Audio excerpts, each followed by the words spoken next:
आई आई अरे लवकर आलास आज? हा आज ते बाहेरच होती मीटिंग, सो ते संपून डायरेक्टली घरी चालू. उत्तम. असंच रोज वेळेवर घरी यायचं. बस बस बस बस बस तुझ्यासाठी काहीतरी खायला करते मी. हा आई पण आधी चहा दे ना मला. चहा पिते का? बर चालेल, चहा करून आणते मी. आई हे का झालं वा? हा हे धूळ माती चिखल कसा बरं लागला? ते हे ग पार्किंग मध्ये गाडी लावली तर एकदम बॉनेट चेक करत होतो तर ते वाकलो ना, चिखल वगैरे लागलेला तो लागला असा अचानक. काय बरं कसं अथर्वसारखा दिसून राहिलं, पाय लहान लेकरासारखा. मला तर याची लहानपणाची आठवण येऊन राहिली पा. शाळेमध्ये असताना किती शांत होता नाही? होता.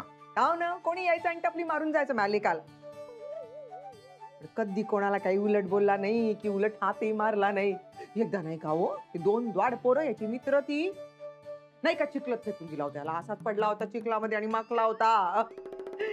मग इतकी दया आली होती त्यावेळी, तुम्हाला सांगते. मला तर अजूनही दया येते त्याची. काऊन बरं? काऊन म्हणजे काय, आधी मुलं याला चिखलात ढकलायची, आता हा स्वतः जाऊन चिखलामध्ये पडतो. काऊन असं बोलून राहिले हो? बाबा काय तुम्ही कशाला उगीच टोमणे मारताय अजूनही?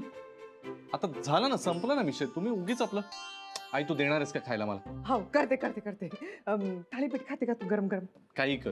आणि ही कुठे, राधिका कुठे? राधिका ईशाकडे गेली, येईल इतक्यात.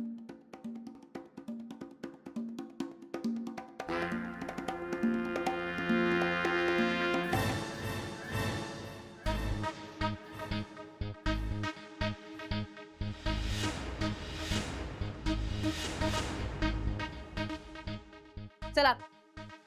ए ए आई सारखा सारखा हातच धरते. ए मलाही काही फार हाऊस नाहीये. मी रस्त्यानं सरळ जाताना तू आडवी येतेस ना, म्हणून मला तुझ्याशी बोलायला लागतं. प्लीज, आता मी काय केलंय? काय केलं? काही केलं नाही ना, मग इथे काऊन आली राहायला? सांगितलंय ना तुला, माझं आणि भक्तीचं नाही पटत. खोटं बोलू नको हा शन्या. मी भक्ती मिसना फोन केलाय, त्यांनी सांगितलंय मला त्यांचं तुझं काहीच भांडण झालेलं नाहीये. गॉड, तुझं काय प्रॉब्लेम काय यार? झालं असेल माझं भांडण काहीतरी. Why should I explain you all this? ए गबगा, उगीच इंग्रजीचे पापड लाटू नको. तुला काय वाटलं मला काही कळत नाही, मला काही समजत नाही? हे पा, मला तुझ्या सगळ्या बातम्या कळतात, त्यामुळे लक्षात ठेव. अच्छा, सगळ्या बातम्या कळतात ना तुला? हो. ओके, मग तुला हे कळलंच असेल ना की माझं आणि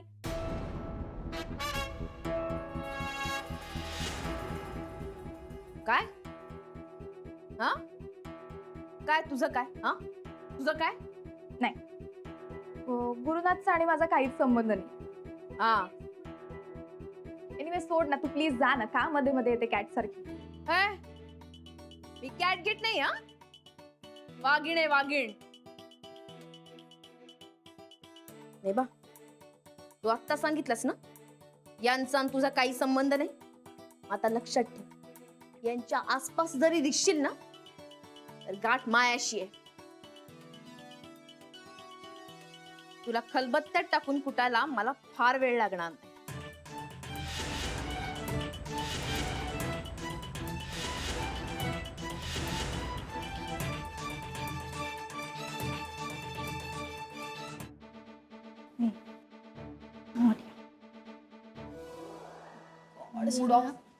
सन्या, तू कशाला बोलतेस राधिका आंटींना? कशाला उगाच नादी लागतेस? हा हे बघ, मुळात मला हेच कळत नाहीये, तुझं काही प्रेम वगैरे नाहीये गॅरी अंकलवर. Then why are you getting possessive about him? आणि दुसरा मुद्दा हा आहे की तू तशी बरी आहेस, म्हणजे सुंदर दिसतेस, इंटेलिजंट आहेस, तुला किती ऑप्शन्स मिळतील मुलांचे. एकच्या एक गॅरी अंकलच्या मागे लागलीस, त्यांनाच चिपकून बसली. Are you serious? दूर इकडे बाहेर ना हे पैसेवाले लोक ना मुलींना यूज करतात. Here I am using Garry and plus I know that he loves me, so it's like completely a win win situation for me. काय बोलतेस, तुम्हाला गॅरी सारखा दुसरा कुठे मिळणार आहे कोण? रिअली? आणि त्या श्रेयसचं काय? श्रेयसचा काय संबंध आहे? He is nowhere in the scenario. ही श्रेयस सारखी मुलं आहे ना नेहमी स्ट्रगलर म्हणूनच राहतात.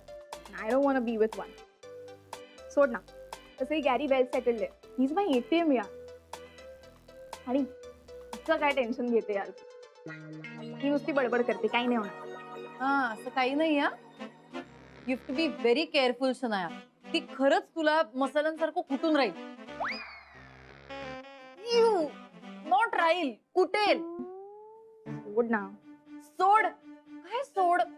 त्या आत्ता तुला धमकावून गेल्या, तुला काही परिणाम नाहीये ना त्याचा. का परिणाम करून घेऊ मी? ठीक आहे फाईन, सोड यार. मी सध्या तिचा विचारही नाही करत आहे. सध्या मला फक्त गॅरीवर कॉन्सन्ट्रेट करायचं.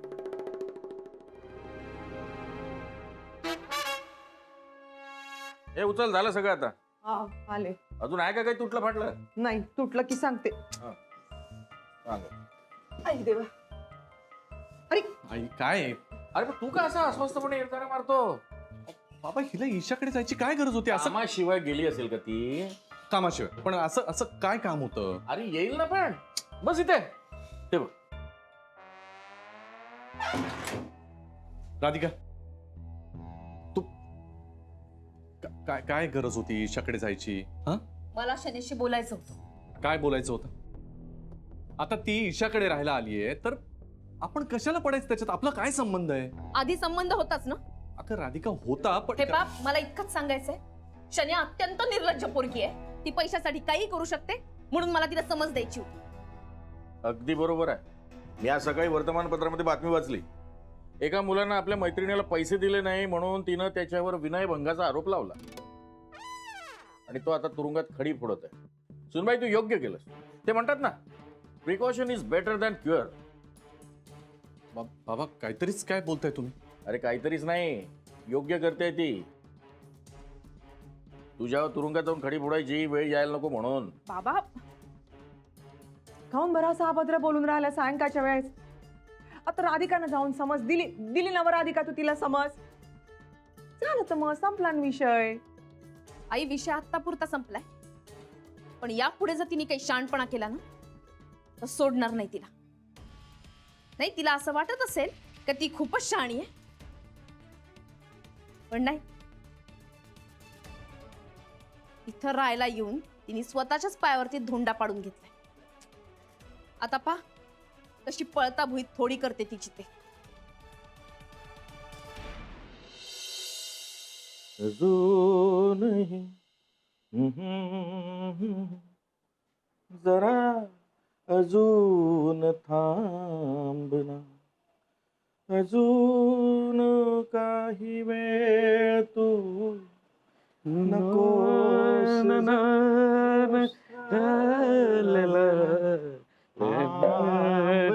वा वा वा वा. काय गाणी होती हो. काय चाल आहे, काय शब्द आहे. नानासाहेब, आपल्या वेळेच्या संगीतामध्ये एक आवरूच मजा होती. आपल्या वेळेला मधुर भावगीतं होती हो. तेव्हाचा काळच वेगळा होता. काय अर्थ असायचा. आता सगळंच बदललं हो. काळ बदलला, मुलं बदलली, चांगल्या वाईटाच्या नीतिमत्तेच्या कल्पना देखील बदलल्या.